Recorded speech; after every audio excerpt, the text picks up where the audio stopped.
Hello there, Pisces sign. Welcome to your monthly reading. So, Pisces, hindi lahat ng Pisces maka-resonate sa reading na to. Pisces takes what resonates and leave the rest. Cross-watchers, pwedeng kayo to at hindi sila Pisces. So, put yourself in a situation kung saan kayo naka-resonate. Pisces, if hindi kayo naka-resonate sa reading na to, please to check your other placements, your sun, your moon, your rising, your Venus sign, dahil pwedeng doon kayo maka-resonate at hindi dito. So, Pisces, if hindi kayo naka-resonate dito, please to check your other placements, your sun, your moon, your rising, and your Venus sign.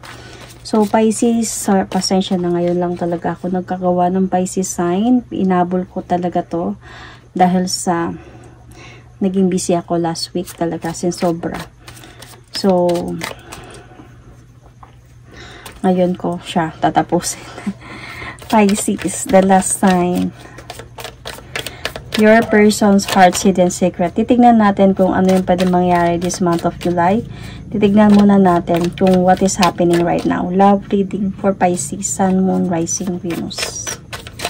Your person's heart, hidden secret, Pisces. Foundation, establish, family, security. Let's see, ano yung gustong sabihin sa'yo ng person mo, Pisces.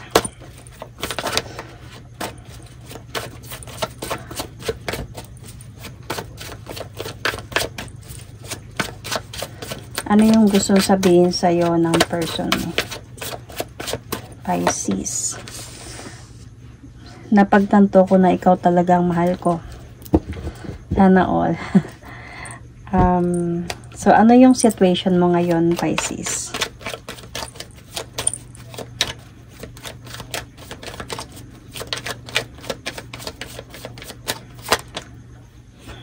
Ikaw naman, namimiss mo din siya.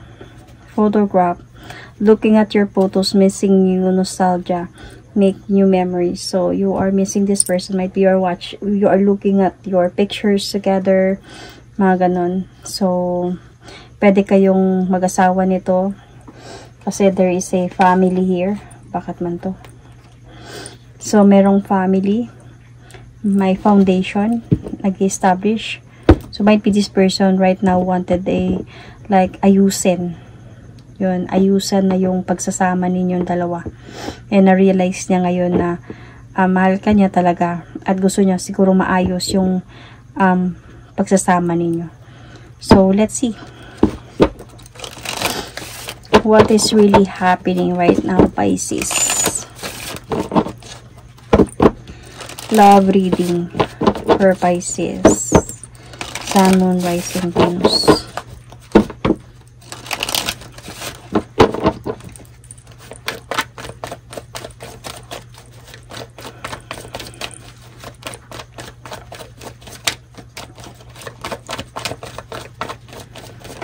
Pisces. Three of Pentacles. So, this person might be doing some effort na this time. See? Papatunayan niya yung parang this time nagiging matured enough na siya as a father, as a husband. Gusto niya nang ayusin. Ito, nag-effort na talaga siya dito. Feeling ko sa'yo, sa part mo, Pisces, yung medyo natatrap ka. Nako-confuse ka siguro, natatrap ka siguro. If totoo na ba talaga to. So, parang nasa point dito na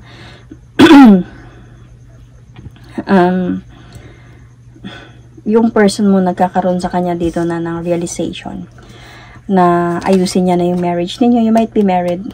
Okay? Ayusin niya na yung marriage ninyo. Or kung mag-live-in man kayo, nagbabalak na talaga siya na papakasalan ka one day. Kasi siguro na-miss ka talaga niya nito. Na-miss ka nito. And gusto niyang parang tuparin balik yung mga plano ninyo. Pareho. Ano man yung before. To offer you new beginning. So, parang mag-umpisa balik. To have some rebirth.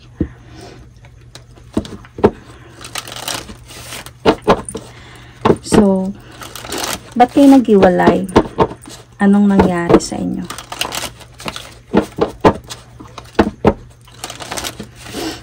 Or naghiwalay ba talaga kayo? Kasi parang sinasabi ng intuition ko, hindi naman sila naghiwalay.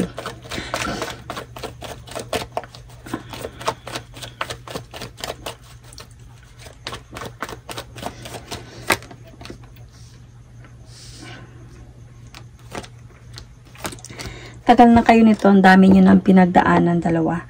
Yun na nga yung nakita ko. Hindi naman kayo naghiwalay. Diba? Yun yung sinasabi sa akin ng spirit guides. Hindi naman sila naghiwalay. So, ang dami nyo ng pinagdaanan, matagal na kayong dalawa. So, nagkaroon talaga dito ng imbalance connection sa inyo, sa pagsasama ninyo. Feeling ko hindi naman kayo naghiwalay, kaya lang naging cold lang yung pagsasama ninyong dalawa. Naging cold lang talaga. And alam mo yung feeling ko dito, pinagsisihan niya talaga yung mga nangyari dito. Nagkaroon siya ng third party. So, na-juggled to siya. Ibig sabihin, pinagsabay niya kayong dalawa. So, and pinagsisihan niya na talaga to. Kasi, na-realize nga niya, naging cold and empty talaga yung pagsasama ninyo. Na-realize niya na gusto niya na mabalik yung harmony ng pagmamahalan ninyo. Doon nga napagtanto niya na ikaw talaga yung mahal niya. So, nagka-problema kasi talaga kayo nung time na nagkaroon siya talaga ng iba. And this time around, na-realize niya na mali yung ginagawa niya talaga. Parang hindi na tama to. So, parang nagbibigay na to sa akin ng kamalasan. Parang ganyan. So, ano man yung feeling niya towards with you.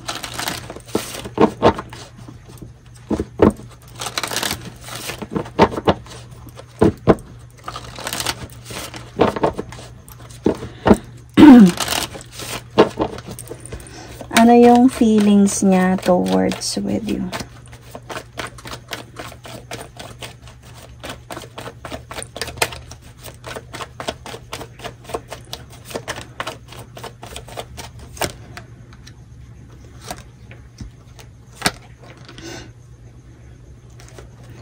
So,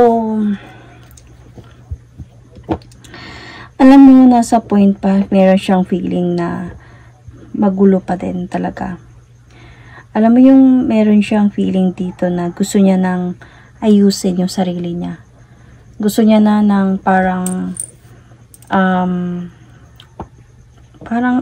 ayusin yung buhay niya, yung mismong sarili niya dito. Hindi lang, sa totoo lang, nahihirapan siya, hindi madali para sa kanya to. Hindi madali yung parang magpakita sa iyo yung pagbabago.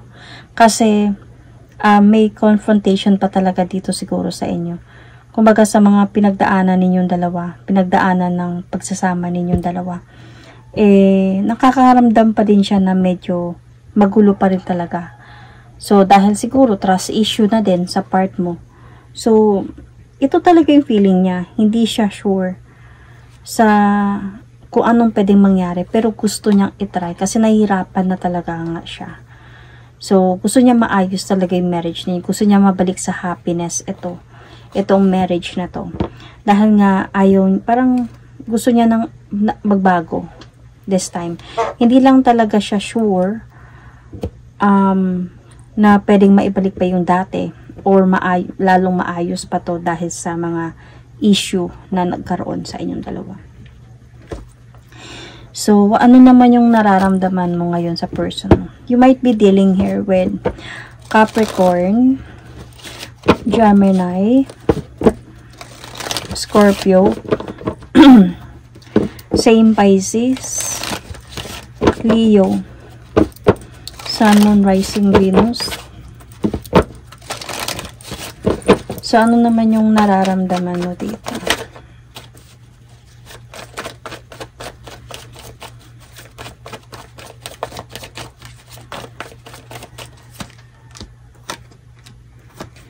Yun na nga, ikaw, hindi ka inosente na sa mga nangyari. And this is really you, Pisces. You're holding this energy, this card. So, hindi ka na inosente sa mga nangyayari. And every time, you are really gathering truth every time. So, parang nakiki-stalk ka na, ganyan, ini-stalk mo na, totoo ba to? Totoo ba yan? Meron pa ba? Meron pa ba? So, minsan hindi ka nakakatulog sa gabi thinking about nagloloko pa ba siya. So, kaya siguro din napapaano na siya dito. Parang napaparealize na siya na ayusin ko na tong pamilyang to dahil sa alam niya namang kasalanan na ginagawa niya. So, parang ayaw niya na ng ganito kayo. So, sa'yo naman, on your part, is you really wanted to heal na din. Ayaw mo na din talaga ng ganito, Pisces. Kasi, nahirapan ka din mag-isip. So, gusto mo din also na maayos na din talaga kayong dalawa. Pero, napapagod ka na din sa away kasi ninyo eh.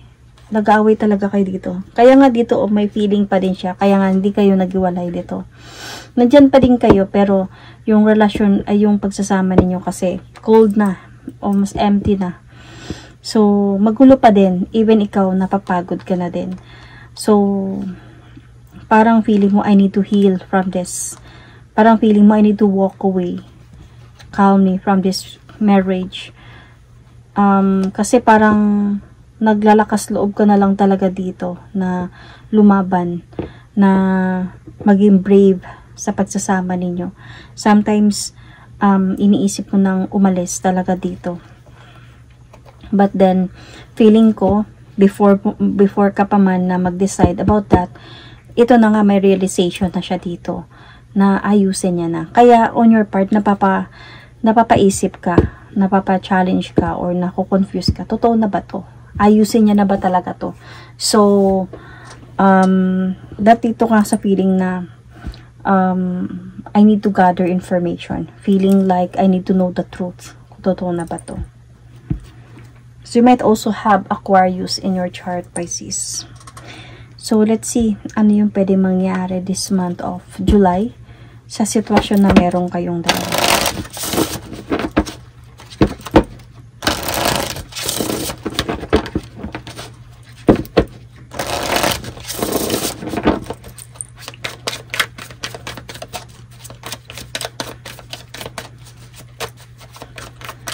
This month of July.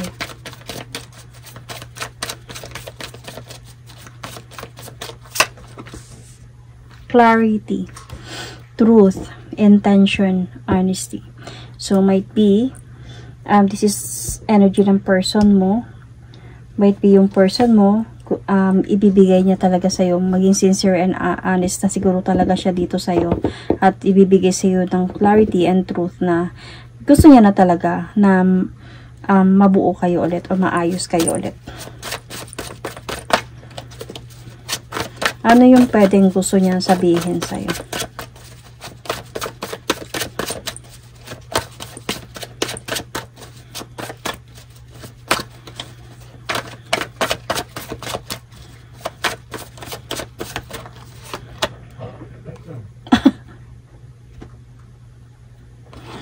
Hindi ako nababagay sa'yo. So, ano yung magiging situation mo?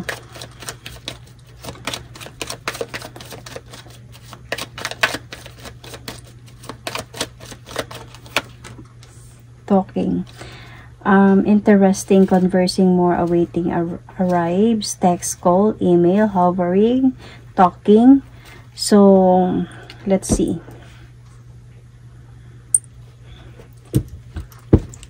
Feeling ko dito, sa mga nangyayari sa inyo dito kasi, is like, di ba magulo pa, nandito sa feeling ng person mo eh.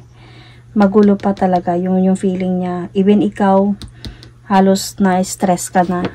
As a point ka na halos hindi ka na nakakatulog. Napapagod ka na sa away. Even yung person mo. So, kaya nga dito pa lang, sa point na to, naiisip na niya eh, na gusto niya ng ayusin talaga tong pamilyang ito or itong pagsasama or marriage na to. So, and yun nga na-realize niya na mahal ka talaga niya at gusto niya nang ayusin to. Kaya lang, siguro to the point na pinapakita niya sa'yo na gusto niya nang ayusin to, syempre wala ka ng tiwala. Siguro dahil sa, alam mo na, hindi ka na inosente sa mga nangyayari, sa issue na meron kayo, sa issue na meron yung person mo. So, para mahirap na sa'yo magtiwala at maniwala pa ulit. Kaya, palagi kayo nagtatalo. And ikaw naman din dito, gusto mong maniwala, gusto mong maayos kayo, pero paano pag ito yung nararamdaman ko, nang hirap-hirap po na magtiwala dahil sa ginawa mo. So, kaya nandito nga sa point, siguro, might be this person, nag-confess siya sa'yo. Alam ko na hindi ako nababagay sa'yo dahil sa mga ginagawa ko. Parang hindi mo deserve, Pisces, ang ganituhin sa binigay mong pagmamahal sa akin. At hindi mo deserve na lukuhin. So, may pinagkakaroon na sa kanya dito ng realization. Nagiging honest and sincere na talaga siya dito sa part na to. So, let's see ano yung pwede mangyari this month of July, Pisces.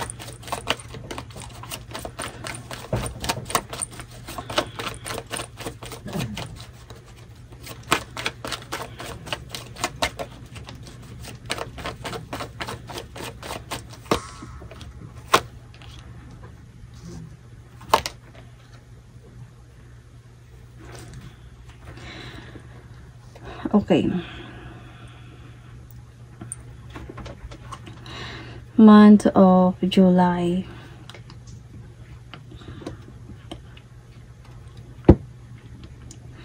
I can see na magkakabalikan din kayong dalawa dito, Pisces.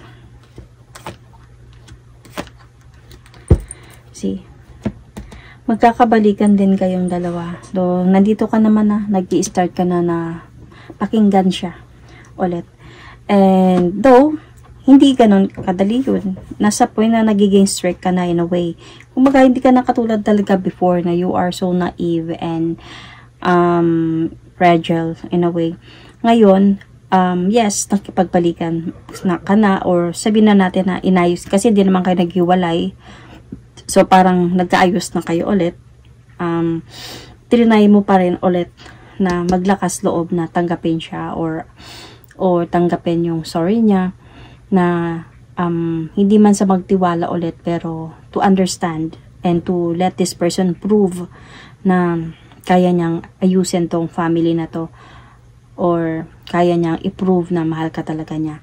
So, nagiging practical ka lang talaga sa mga nangyari. Pero, hindi ka na same as before na sobrang focus ka sa kanya. Sobrang palaging kung may pinupuntahan siya, saan ka pupunta, nung oras ka uwi, bakit ngayon ka lang, ano nangyari, ganyan, sino kasama mo. Right now, laylo ka sa mga ganyan mga bagay. Nagiging practical ka. More on nagiging ano ka dito, parang more on binibisi mo yung sarili mo sa mga bagay na sabi natin trabaho mo, mga anak mo, friends mo, parang ganun. But then you are already talking. Okay na kayo. Magkakaayos kayo dito. And through this, dahil naglaylo na, through this, pinapakita din naman sa'yo ng person mo or ipapakita din naman sa'yo ng person mo na meron talagang changes na mangyayari magandang changes na mangyayari sa pagsasama ninyo. This person will really going to offer you a new beginning. Though may yung mga pagtatalo, hindi talaga mawawala yan. Pero, there's a possibility, dahan-dahan, mababalik kayo into a, like, however, great family or happy family. Magiging okay kayo ulit. So, kasi mag-offer talaga tong person mo sa'yo ng new beginning. Pero, yun yung masasabi ko. Kahit maging okay na kayo, kahit nagkaayos na talaga kayo at like, hindi na katulad sa ngayon na ganito, hindi mo pa din nakakalimutan talaga yung mga nangyari. So, sometimes, nababalik mo pa din talaga to, nasasaktan ka pa din. Pero, parang on your part kasi, alam mo na kung paano siya i-handle, paano siya i-control, in a way. And even your person mo, parang naiintindihan niya din, ikaw, kung sometimes, bumabalik sa yung memories. So, yun, Pisces. You might also be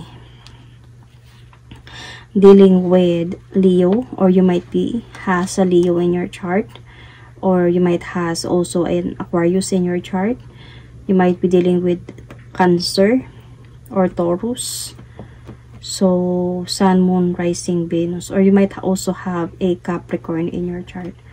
That is my reading for you. Thank you and God bless.